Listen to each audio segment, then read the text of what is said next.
Salut tout le monde, on se retrouve début septembre au potager pour faire un petit tour. J'attendais qu'il fasse beau, mais là on se prend une petite averse, donc on va en profiter. Il pleut, on va pas se plaindre. Mois de septembre, début septembre, le potager forcément, les cultures d'été commencent à souffrir. On va faire, c'est moins beau forcément qu'en juin, mais il y a toujours Coco qui est là. Il y a Coco. Mais on va faire un petit tour parce que c'est bien de voir aussi en fonction de l'évolution des saisons comment ça tourne. Donc comme non, je pense pas que vous le voyez, mais il commence à pleuvioter. Ah si, ça y est, là on le voit bien, à pleuvioter un petit peu. D'habitude j'attends qu'il fasse super beau pour faire les vidéos. Ben là, on attend tellement la pluie impatiemment que on va continuer la vidéo sous la pluie, en espérant qu'on se prenne pas une grosse averse. Alors, on va faire dans l'ordre. J'avais commencé quelques cultures de post-été, fin automne. Je les ai commencé un peu trop tôt, là, comme vous voyez, il y a des radis. Mais ils galèrent un petit peu. Bon, il y en a quand même quelques-uns qui sont jolis, mais très piquants. Donc on sent qu'ils ont subi les quelques jours à 30-35 degrés. Sachant qu'on n'a pas eu une semaine sans un jour à 35 degrés, quoi. Alors, on n'a pas 35 degrés tout le temps, mais il suffit d'une journée, ça stresse le plant. Donc, de toute façon, quoi, ils sont bientôt tous récoltables. J'en remettrai et puis on fera au fur et à mesure.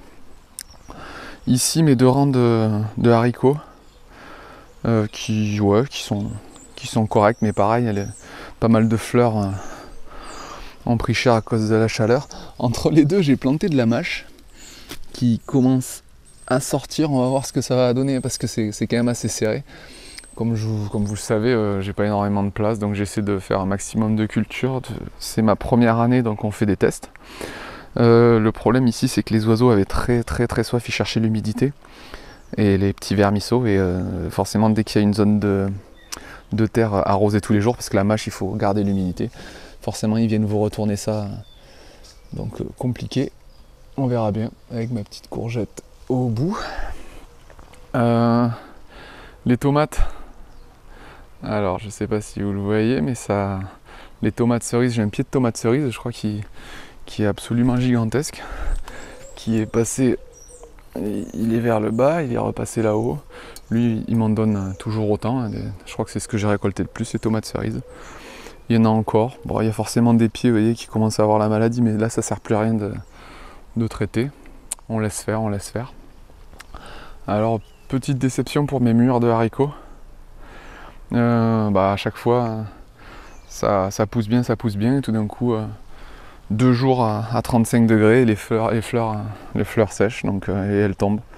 Donc j'ai eu quelques belles récoltes, mais pas autant que ce que je le pensais, mais ça c'est vraiment à cause de la météo. Donc on lâche pas, l'année prochaine on refera pareil, mais je pense que je mettrai que du haricot vert. Là j'ai sélectionné une variété qui est vraiment cool. Les haricots beurre, eux, ils sont à moitié creux. Les carottes. J'ai semé des carottes en 2 fois. Et là pareil, dès qu'il y avait un peu de pluie, vous voyez, le problème de mes bacs, c'est que derrière, c'est un véritable nid à escargots et limaces. En plus, arroser tous les jours, même plusieurs fois par jour, les oiseaux, ils allaient mettre leur gros nez dedans. Encore ici, c'est pas catastrophique, il y a quelques manques, mais voilà. Mais quand on regarde le premier que j'ai semé, c'est une cata. Vous voyez ici, pousser ça. Là, on n'est pas trop mal, et puis après, c'est la misère. Et ça, c'est à cause des oiseaux et des limaces. Et le troisième, qui malheureusement, il commence à se clairsemer. Je sais pas trop pourquoi, mais autant les premiers de carottes que j'ai fait en mai, elles étaient vraiment cool, avril-mai. Autant là, mais je pense que je suis moins assidu pour récupérer les escargots, tout ça. D'habitude, je faisais des sorties le soir. Et ici, la cata, je me suis fait une ligne, là, de mâche. On en voit des petites qui sortent ici, là, mais ça a été retourné par les oiseaux, mais d'une force. Les gars, ils ont des motoculteurs, quoi. Ils m'ont retourné le truc, donc je laisse monter. Il y a quelques graines qui sortent, mais voilà, on laisse faire la nature. C'est difficile de protéger ces endroits. Alors tous mes plants de tomates, comme vous voyez là, la Green Zebra qui monte. De toute façon, ils ont tous dépassé les 2,50 m quasiment. Et la Green Zebra, ça a donné et ça continue. Regardez comme elles sont belles. Voilà. Ça continue à bien donner, c'est vraiment super. Mais j'ai mis 2 pieds de green et 2 pieds de blue Green Zebra. Ça fait trop. Au final, je manque de grosses tomates rouges pour les sauces et tout ça. Donc l'année prochaine, je mettrai pas les blue Green Zebra parce que la peau est plus raide. Et en plus, regardez les pieds. Les 2 pieds m'ont fait pareil. Ils ont produit et puis là, ils sont en fin de production, donc il n'y a plus rien. Ce qui est normal, mais c'est moins. Autre petit souci, c'est les romaines striées. Alors c'est des tomates ovoïdes, enfin ovales en long comme ça. Et le problème c'est qu'elles ont beaucoup développé la fameuse maladie du cul noir. Et ça c'est typique. Alors ça vient souvent d'un problème dans le sol, mais ça touche particulièrement les tomates ovales. Donc l'année prochaine, je vais chercher une variété différente, même si elles sont très bonnes, comme par exemple la Barjamon, qui elle est vraiment cool. Elle fait des belles tomates et regardez, ça continue. Et là, hop, ça monte, on est tout là-haut, au-dessus du filet, et ça continue à fructifier, donc vraiment cool. Et c'est dommage pour la romaine striée parce que vous voyez, là j'en ai encore quelques-unes. Voilà, quand ça se passe bien, ça fait de la belle tomate qui conserve bien, qui est très bonne en salade et en sauce, donc tant pis.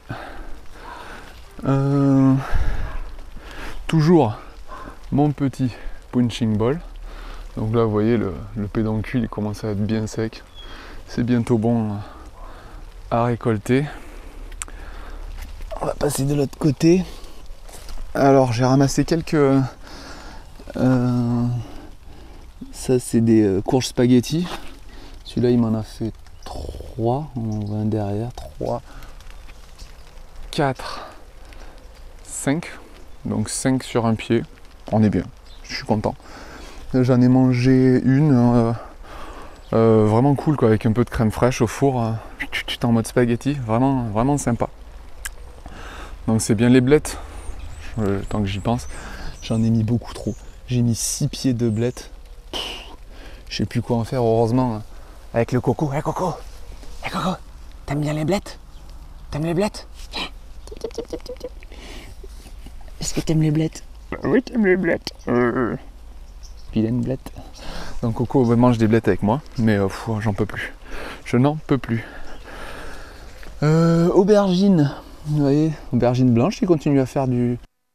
Et ça, c'est une ronde de Valence. Par contre, avec la chaleur, elles ont eu tendance à... Alors au début de saison, elles étaient super bonnes. Et puis après, elles sont devenues un peu amères. Donc, peut-être changer de variété l'année prochaine. Autant sur les tomates, je pense avoir trouvé quelques bonnes variétés. Autant les aubergines, je pense que je testerai autre chose. Parce que ces deux variétés, elles font des petits fruits. Donc, je testerai quelque chose de plus standard, un peu plus gros. Parce que c'est bon, les bonnes aubergines au four ou pour faire un caviar. Vous voyez, grossir beaucoup plus que ça. Donc. Niveau poivron, alors c'est pareil. Là c'est du mandarine qui devient orange. Alors là il m'en a fait pas mal. Mais par contre ça reste du petit poivron. Donc pareil, ça l'année prochaine, je switch, je change. Alors que le Rosso Bohemia, lui, les poivrons sont pas géants, ils sont un peu plus gros, mais par contre il en fait plein. Voilà, rien que là, 1, 2, 3, 4, 6, 7, 8, 9, 10, 11, 12, il y en a 12 là sur le pied, 13, 14. Donc là ça donne vraiment bien. J'en avais planté 3, ça continue à bien donner, donc on est cool. Vous voyez toujours ce mur de fleurs qui fait son effet, sympatoche. Et qui est arrosé quand j'arrose des légumes, je tiens à le dire, parce que j'essaie de respecter la loi. Donc lui il bénéficie juste de l'eau que je mets au pied, là où j'ai mes plants de légumes. Pas envie de finir en prison moi, pas déconner. Tant qu'on y est, là on a la tour de patates douces qui a été envahie par la chayotte, qui ne me donnera pas un fruit, je pense. Les 50 kg de chayotte, pour rester poli, dans le cululu. J'en aurai, je pense, si j'en ai deux, ce sera beau, parce que toutes les fleurs tombent. Vous entendez la pluie là? On va rester dehors. On va faire le warrior, on va profiter, danse de la pluie. Les maïs arrivent enfin, là j'en ai encore 3 à récolter qui sont bien mûrs. Super bon, hein, un délice.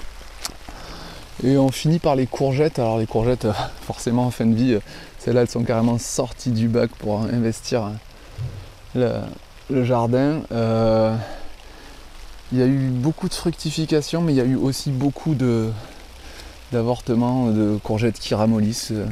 Parce que forcément, quand elles fructifient et que le lendemain, pendant 2 jours, il fait 33 et 35, ici c'est plein soleil, impossible pour moi de couvrir, bah ça meurt. La tour à fraises, une tannée. L'année prochaine, je pense que je la dégage. C'est nul.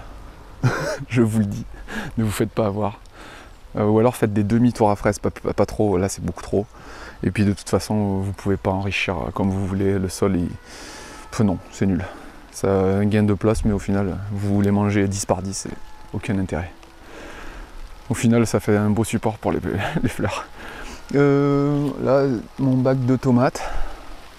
Oh, on est bien, il pleut. Bac de tomates, tomates cerises. On espère que ça va mûrir, que ça continue. Puis on finit là avec courgettes qui, pareil, sont sorties des sacs. Et là, elles donnent plus beaucoup ici, c'est compliqué.